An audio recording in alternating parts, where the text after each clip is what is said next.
Chavre, how are you? I hope everyone is gesund, stark, und freilich, begashmis und beruchnis. I hope everyone is healthy, strong, and happy, physically and spiritually. Today we're holding Erev Chag Sukkos Tovshin Pei. The hour is late. I hope we'll accomplish something today and we'll rise ourselves a bit higher. As usual, since the war started, we started with Tzedakah, Gdel, Tzedakah, Shemakareves, Sagula, Mashiach, now. Then we say a tefillah. We'll say a tefillah that we said on Rosh Hashanah and Yom Kippur, but we're going to connect it to Chag Sukkos, which is called Zman Cheruseinu. So in Rosh Hashanah and Yom Kippur, Shemon Esrei, we said, Uvechein tein koved Hashem la'amecho. Hashem should grant honor to your people. Tilu l'reyecha, glory to those who fear you. V'sikvateva l'deishecha, good hope to those who seek you. Upischem peh l'myachlim loch, confident speech to those who yearn for you. And this is what we're going to talk about today. Simcho le'artzecho, v'sosoin lirecho, joy to your land, gladness to your city. This year in particular, following last year, we ask with all our heart and soul, Simcho le'artzecha, that there should be simcha in Eretz Yisrael, and there should be simcha for all the Yidden wherever they are. So as we mentioned before, when it comes to Sukkos, we say that Sukkos is called Zman Simchaseinu, the time of our rejoicing. That's what we say in our prayers. Pesach, we say, is Zman Cheruseinu, the festival, the holiday of our freedom. And Shavuos is called Zman Matan Toraseinu, the time that we received our Torah. And Sukkos is called Zman Simchaseinu, the time of our rejoicing, our happiness. So, this is discussed in all the Svarim.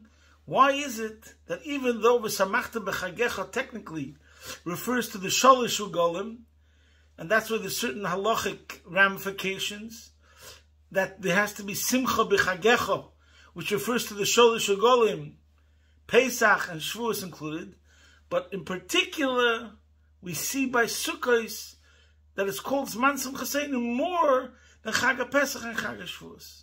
And the question is why, especially that during Sukkos, we're meant to move out of our mansion, our comfortable homes, that is 5-star accommodations, and we're meant to go into a diras arai, which is a temporary dwelling. And especially, I don't want to get into it now because I'm not focusing on this, but according to one opinion in the Gemara, what's Chag Sukkos? Chag Sukkos, one of the reasons we celebrate Sukkos is L'mayin Yedu De'V'Seichem. You should remember Ki B'Sukkos Hishafti is B'nai Yisrael, and Sukkos means huts. So we're going from our mansion to our huts to our shacks, and that's called Zman Simchaseinu. So what's the pshat? Why is Chag Sukkos called Zman Simchaseinu? So we're going to also connect it to the Parsha Shavua.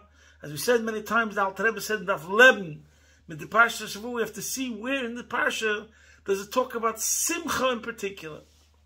So before we get to what it says in the Parsha, and the explanation, one of the answers of why Chag Sukkos is called Zman Simchaseinu, let's talk about the general subject.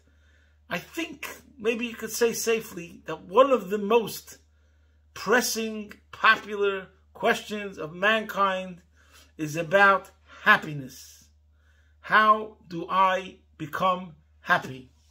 And especially today, if we're looking at studies, we're living in a new reality. More people are depressed and sad and angry and have grievances than ever before. So this is what everyone's looking for. How do I become happy? People, a lot of people are taking medications. Somebody once said there's a book called Prozac Nation. Listen, so the Rabbi stop eating. I'm just bringing out a point that it's a pressing issue by so many people. How do they become happy? So there's the universal common answers. According to Torah, first of all, one answer is Ein simcha ka'toras hasfekas. There's no joy as the removal of doubts. Some people are in a state of confusion. They're missing identity, they're missing purpose, they're missing meaning. Ein simcha kataras hasvekas. There's no joy as the removal of doubts. Clarity. When a person has clarity, then he has joy. That's one answer. There's another answer. Ezeu oshir hasamer b'chalkoi. We have to understand that happiness is not about possessions. It's about positive self-esteem. It's like we said before.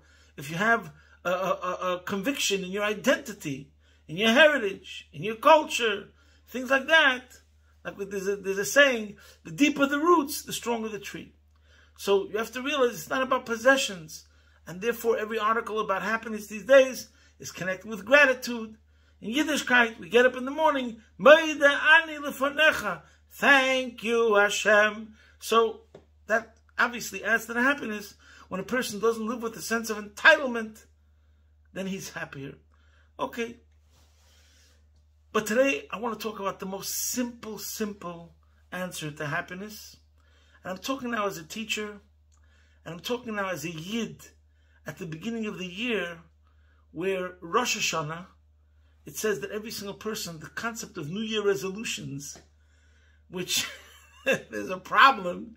Sometimes they can be the day after Rosh Hashanah. We forgot the resolutions that we made on Rosh Hashanah, or we forgot that we were meant to make resolutions in the first place. Why is it so important to make resolutions? Because here we come to the most obvious answer when it comes to happiness. And as a teacher, I see this in my daily life with students. And that is a sense of accomplishments, a sense of success, a taste of success. And that's very, very essential to happiness. Why am I saying this? What's the source in the Torah for this? Because I think we spoke about this once before, that in the world, success is measured in terms of results. In Yiddishkeit, there's a chidush that, we get reward for the toil. When it comes to Torah and Avodas Hashem, there's something called Amal Torah, and we say Heima Meilim ve'enim makabel schar ve'onu Meilim makabel schar. When it comes to Yiddishkeit, there's a novelty, there's a chidush that we measure success in terms of effort.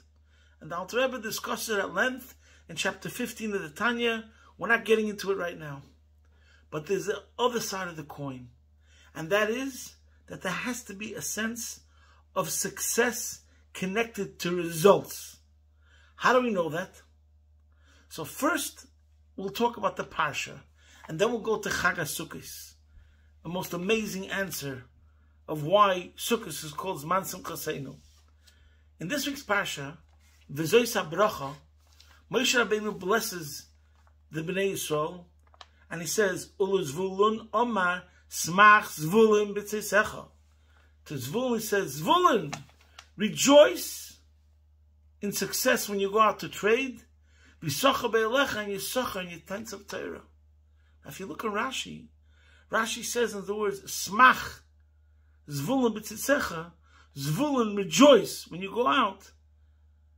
And he says, Hatzlach B'tzeisecha l'schira, be successful when you go out to trade, which means you see the profit, you see the return, you see the dividends. That means Hatzlach. Now, what does it say about Yisachar? V'Yisachar Hatzlach b'yeshivas ha'elecha l'Torah. Leisha v'l'aber shonim v'l'gvei chadoshim. Be successful when you dwell in your tents to study Torah, to deliberate and determine leap years and to fix months. So we see that Rashi, when it talks about rejoicing, Smach Zvulun B'tzeisecha V'Yisachar be'elecha, how do we measure the rejoicing? By Hatzlach, by success, by seeing results. For the businessman, that he's making a profit, and for the person who's learning Torah, that it comes to conclusions, maskonas, and things that and guide the nation how to conduct their year according to the Torah. So the truth is, there's a whole discussion over here that we should talk about Zvul and Yisachar. We might get to it or not. I'm not sure. We'll see if time allows. But now I want to talk about this idea about seeing results. And that's the way you be happy. So there's a medrash, and the medrash concerning Chag Sukkos tells us the whole story. It's a Yalkut. And it says, At the Moitzer Sholish Simchis Ksiv B'Chag HaSukkos. 3 times the Pasuk says joy when it comes to Sukkos. The Pesach ain't at the Moitzer Shekosu B'Afilu Simcha Achas. By Pesach, the Torah does not use the word Simcha even once. Lama. The Pesach Hatfu Nidoinis. Ve'inodem Yedeim Oisa Shona Tvu Im Eine Oisa. Lefichach Ein Kosav Shom Simcha. Pesach is called Chag Ha'aviv. It's a spring. We do not know what the crop will be. We're being judged. We don't know if it's going to be bountiful. We don't know what's going to be the results. So in other words, the joy of Chag HaSukkos is connected with the agricultural development of the seasons. Chag HaPesach is called Chag Ha'aviv. That's a holiday of spring. Shavuos is called Chag HaKotzer. We begin cutting the grain. And Sukkos is called Chag HaOsef. That means when we gather the fruit, that we'll soon see from the Medrash, and we have it, cash in hand.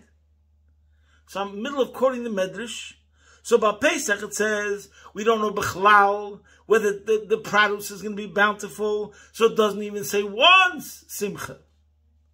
V'chein at the Moitzer she'ein kosev batzeres elo Simcha achas. By Shavuos it only says one Simcha. B'nei shatfu nechneses b'fnim. We brought in some of the grain. Umatam ein kosev shom shnei simchos lefi shepeirus se'ila nidainin. We brought in some of the grain, but we didn't come to full term. We don't have the fruits yet. The fruits take longer to grow.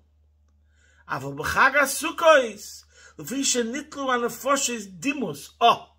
First of all, our souls became not guilty. We went through Rosh Hashanah and Yom Kippurim, and Hashem forgave us. B'Yom Kippurim, lefi shenitlu hanafoshes dimus b'Yom Kippurim, we were given a not guilty verdict. V'oy shatvua upeirus ha'ilon bifnim lefichach kosu sholish simches. We bring in the fruit into our homes. Done deal. We celebrate Chag HaOsef, the holiday of we see the results, the fruits of our labors. So then we have the true joy. So first of all, we see that the 3 seasons connected to the agricultural growth of our produce also corresponds and reflects spiritual development of our souls. So in Pesach, it's more still of a potential situation. And that's why Pesach represents Leidas Am Yisrael. We're still born, we're still talking about potential. Shavuos, we're in middle. We still have questions about what's going to be at the end. And then Chag HaSukkos is the final results. We see that it's all fantastic, it's all beautiful, we gained this profit, etc. And so too happens in the spiritual level, the fact that we messed up by Chet HaEgel, and then we're able to do tshuva by Yom Kippurim. So now we say, Baruch Hashem, we did tshuva, so now we're back to the way we're meant to be in the ultimate, and through tshuva we reach even a higher level. We might connect it soon to Zvulun in contrast to Yisachar. But first I want to talk about this idea, and I don't know if I mentioned this before, about in Yiddishkeit, we see there has to be some sense of success. Now, one proof positive, which is amazing, is in chapter 27. I don't know if I ever spoke about this. In chapter 27 of the Tanya, the Alter Rebbe is talking to the Beini, and the Beini is going through a struggle. And he had a bad thought, and he pushed away the bad thought, and the Alter Rebbe tells him, don't feel bad about it, because that's your job. Hashem has nachas from your struggle. It's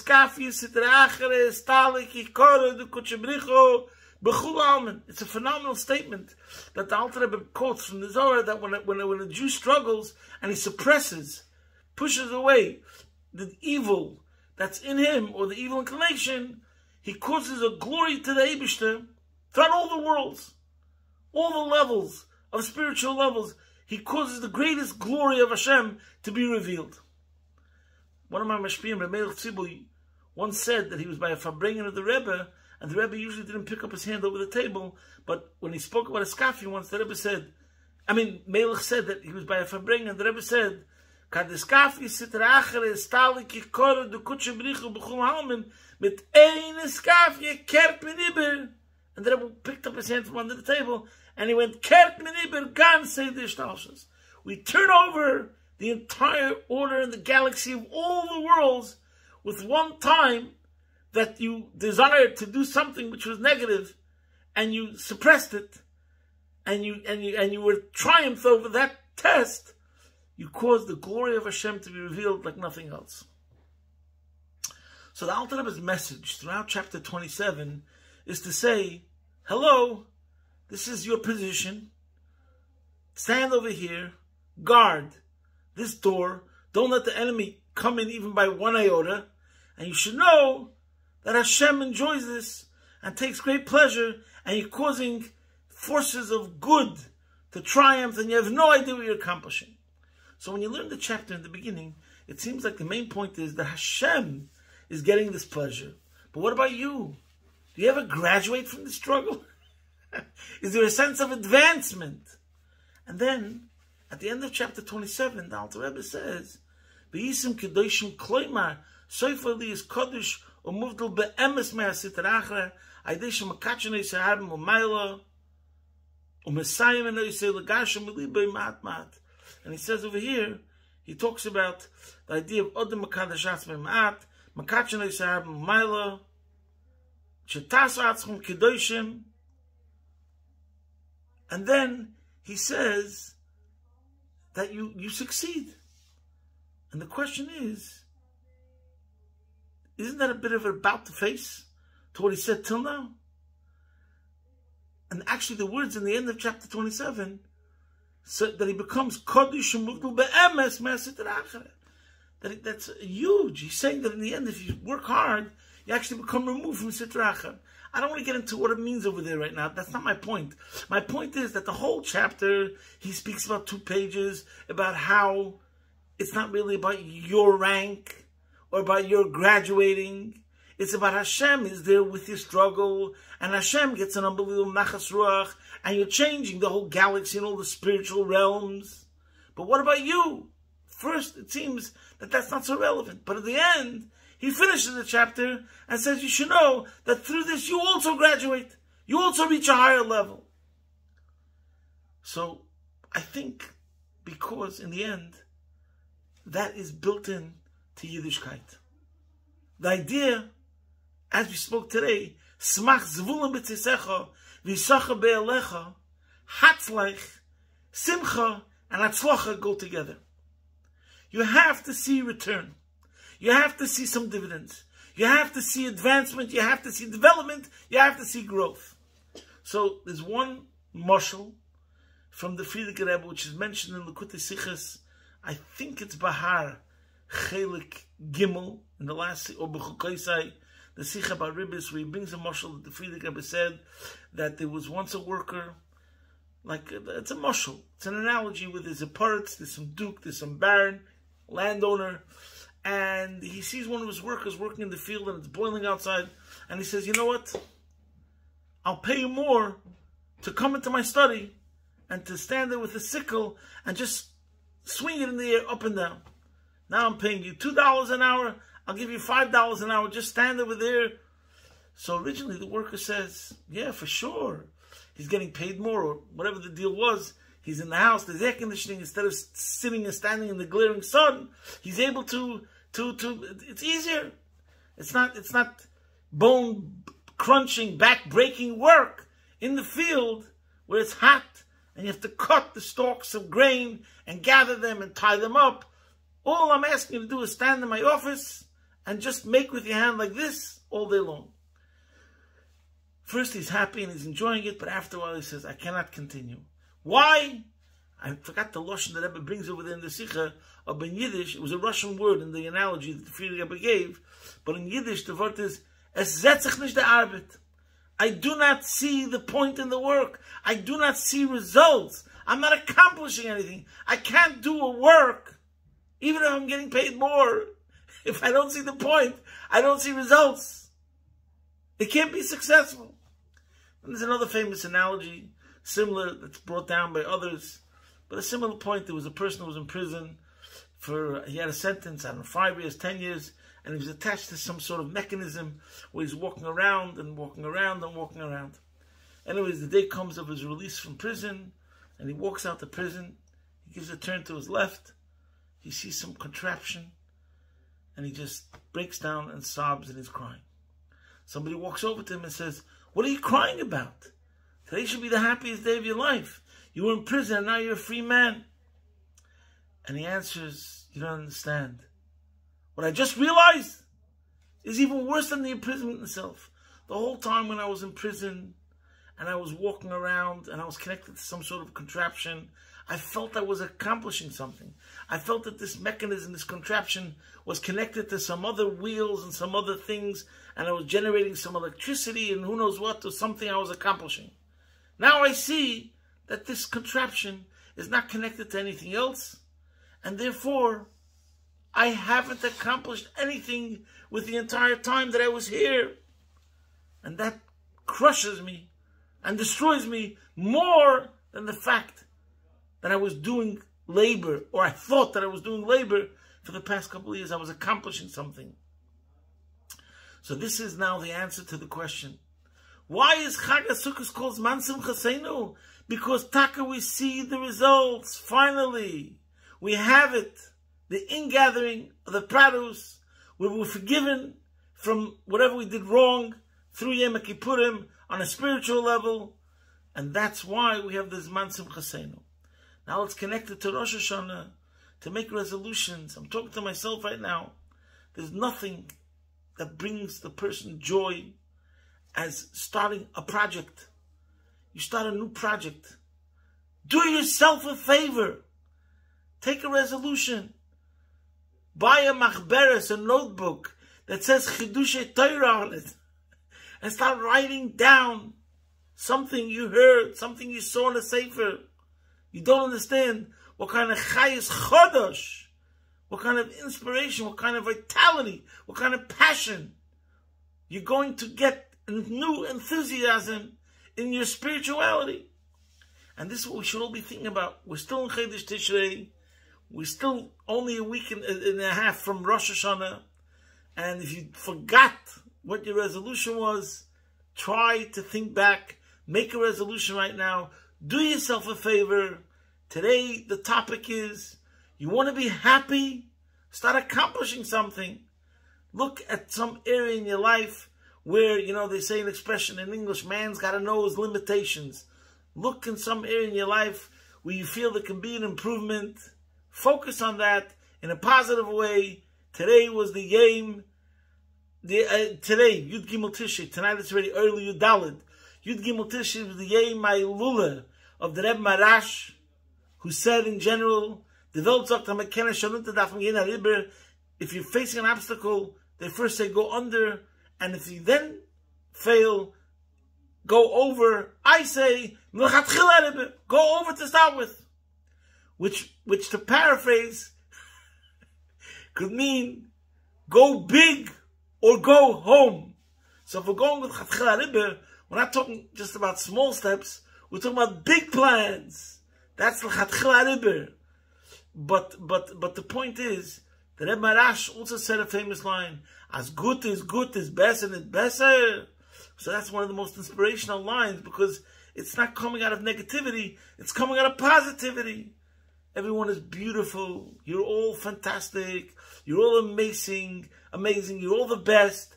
Oh, but as good is best and it's better. If good is better, not better. And we say the greatest room is the room for improvement. And let it be Tafshin Pei Hei Tehei Shnas Pri Hadar.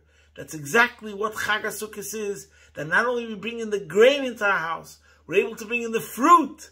So this should be a year where we see lots and lots of fruits to our labors. And as a side point, in general, I have friends, and we speak about people that have grievances in life. There's nothing wrong if it doesn't bring you down. And one of the areas of our lives, that one of our wishes, is we should see always return on the investment. So I always tell my students, when it comes to Gashmias, there should be minimum investment and maximum return. When it comes to physical matters, when it comes to spiritual matters, there should be maximum investment and maximum return. And this is the bracha that we ask from Hashem, that we should see always return on all our investments. Tehei shnas pri hodor. We should see fruits, beautiful fruits. And the ultimate pri hodor will be the Geula Mitzvah Shlema. I wish you all a emesis man simchasenu, a festival of rejoicing, a holiday of happiness. B'toiv anirva nigla, and the Eibishter will bring us the ultimate happiness. Ozi molis chekpino, Geula Mitzvah Shlema. Take it from Ad Mamish, the Sukkos of the Rebbe Marash, who today was his Yom Elula, should bring us blessings. Every year that needs a blessing in any year of his life should be blessed. And in the Sukkos of the Baal Elula of the Rebbe Marash Mochatchil Rebbe, we should jump out of Golus, take it from Yad Mamish. Posting from the Rebbe Shchuna, Good Yontif.